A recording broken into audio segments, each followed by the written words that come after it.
Radiant and Resilient is about mindset and faith to break paradigms and overcome challenges in our life. Because when the mind, body, and spirit are aligned, we literally radiate from the inside out. I'm Kay Vasquez. Let's dive in. As you can see, I'm currently recording this podcast with my daughter on my chest while she takes a nap, because that's life, right? Sometimes you just gotta go with the flow. And when you are inspired to share something, this is reality, right? As a full-time stay-at-home mom and an entrepreneur, functional medicine practitioner, speaker, podcast host, you just have to do what you gotta do.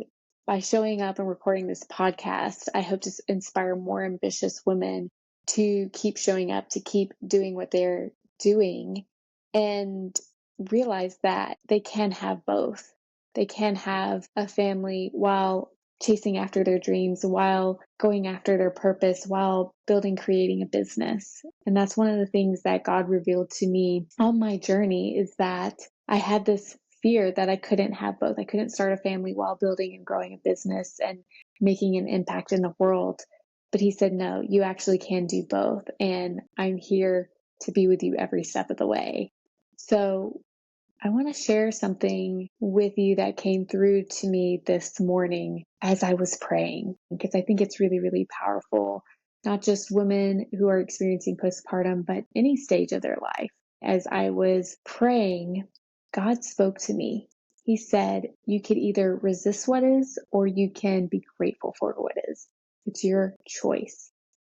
So to give you a little background, the last few days have been challenging mentally and emotionally, which has also affected me physically, to the point that I experienced so much neck tightness and tension for the last 24 hours. And I knew that there was something in my subconscious that I needed to process and release.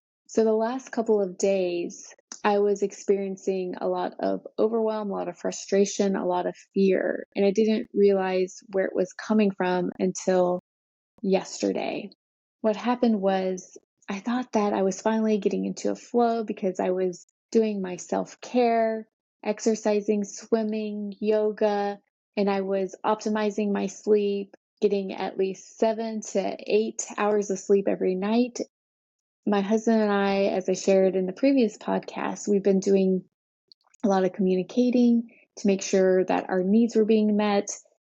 So what happened really kind of threw me off, because I was feeling so good a couple days ago. And then my husband comes home and he just mentioned something which triggered me. It triggered me. And then that led to another thing being triggered and caused me to react, which led to me getting triggered again later in the day, which caused me to react even more. I kept telling my husband, well, it's just a lot. Everything's a lot. When I had some time to process and release why I was reacting, the first thing that I did was apologize. I said, I'm sorry for how I reacted. And then I told him that everything just feels like a lot right now. And he didn't understand, because he felt like he was showing up and supporting me in the best way, and he absolutely was. And it's not that he wasn't supporting me. It was because of my own limiting beliefs that were resurfacing during this time. Once I continued to think about it and process through it, talk it out with him, the more it was revealed to me, that limiting belief, which is, I'm not enough and I'm not doing enough. So it was interesting to see how it was popping up even in postpartum, even though I've done so much work around it in other areas of my life, especially around my success and how I showed up as a physician assistant, or how I showed up as an entrepreneur, as a functional medicine practitioner, as a wife. And now it's showing up as a mom in this new season of motherhood. I didn't realize it, but I was feeling like I wasn't doing enough as a mom, as an entrepreneur, as a wife. But also at the same time, I felt like I was doing too much. It felt like whatever I was doing to support my daughter, to support my husband, to support my clients, it still felt like a lot. It felt overwhelming. And it's so interesting, the paradox, feeling like I'm not doing enough and that I wasn't enough, versus feeling like I was doing too much. And that's the beauty of doing the inner work of cultivating emotional awareness, which then results in emotional resilience. And resilience doesn't mean you're not going to get triggered.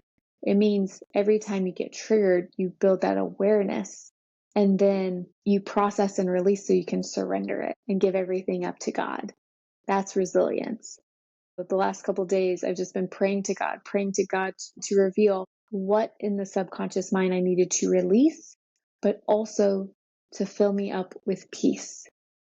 Because when I am in that state of overwhelm, which is rooted in fear, thinking about I'm not doing enough, which is lack or trying to control, it takes me out of that state of peace.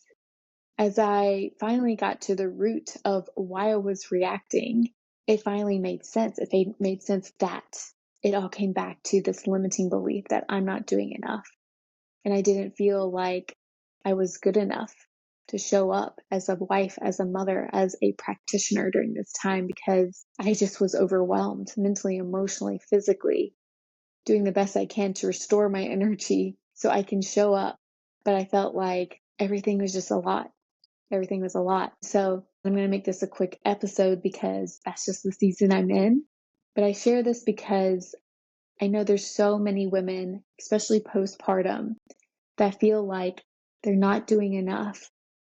I want to remind you if that's you or if you know someone who is postpartum, send this to them because I want to remind and encourage you that it's just a season, and the season that you're in, you are doing enough.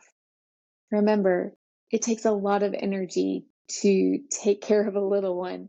If you're breastfeeding, you have to increase your calories because your body is making milk, providing the baby with nutrients. And so your body is like working on overtime right now to nourish your baby. And even if you're not breastfeeding, it still takes a lot of energy to be present, to listen to the cues, to figure out, is the baby tired? Is the baby hungry? Or does the baby need a diaper change? Taking care of a little one requires so much presence, so much energy on top of everything that you're already doing. It's okay if you're not able to get everything done in a day. It's okay if the laundry doesn't get done today. It's okay if you leave a mess. It's okay to give yourself permission to slow down because, again, this is just a season. It's temporary. It doesn't last forever. And that's what I have to remind myself during this time. And know that I am doing enough because when I look at my daughter and she smiles back at me with her little coos, because that's where she's at in this stage at 9 weeks old, it just fills my cup to know that what I'm doing for her is enough. It is enough right now. So going back to what God revealed to me this morning, you can either resist what is or be grateful for what is. It's your choice. It was such a beautiful reminder because I realized I was resisting what is in this moment because I felt like I should be doing more and I wasn't doing enough. Even though I felt like whatever I was doing was a lot, I was resisting it. And instead of focusing on what I should be doing, which is trying to control the situation, the outcome, I needed to be grateful for where I was at. Be grateful for the opportunity to slow down, to be present with her, to nourish her, to get rest, to work from home and see my clients at that capacity, to be able to help my husband when I can, if I'm not feeding her or seeing a client after I filled my cup up first. Most importantly, I'm still able to show up, but I have to be grateful for what is. We can't be grateful and fearful at the same time. It just doesn't happen. And the resistance comes from fear. It's rooted in fear. And so, with that understanding, if you are currently resisting what is in this moment in time, whether you're postpartum or not, if there's something in your life you're resisting, you're expecting a certain outcome, you think you're not doing enough or should be doing more, stop resisting what is in this moment. Instead, what can you be grateful for? How can you be grateful for what is in this moment? because this moment is fleeting. This moment is all we ever have. It's focusing on what should be or could be. If we're focusing on the past or the future, it takes us out of the present moment. That's what God was reminding me of, just focusing on the present moment, focusing on this beautiful journey, because the present moment is a gift. That's why it's called present. My husband tells me this all the time. So listening to this podcast right now, you're never going to get this moment back. Hopefully, I've shared a valuable nugget to make your time worthwhile. So thank you for tuning in and listening, because like I said, you're never going to get this moment back. My intention was to share what God revealed to me in case you needed to hear it today as well. So remember, you have a choice. You can either resist what is, or you can be grateful for what is. So if you're currently resisting something in your life, how can you be grateful for what is? If this episode resonated with you, I'd love to hear from you. Share your takeaway with me on Instagram at the Kate Vasquez, and keep tuning in as I continue to share insights. They might be shorter this time, but I am just so grateful to be able to continue this journey, whether I have my daughter on me or not, to keep showing up, to keep pouring into you as we continue to embody being radiant and resilient.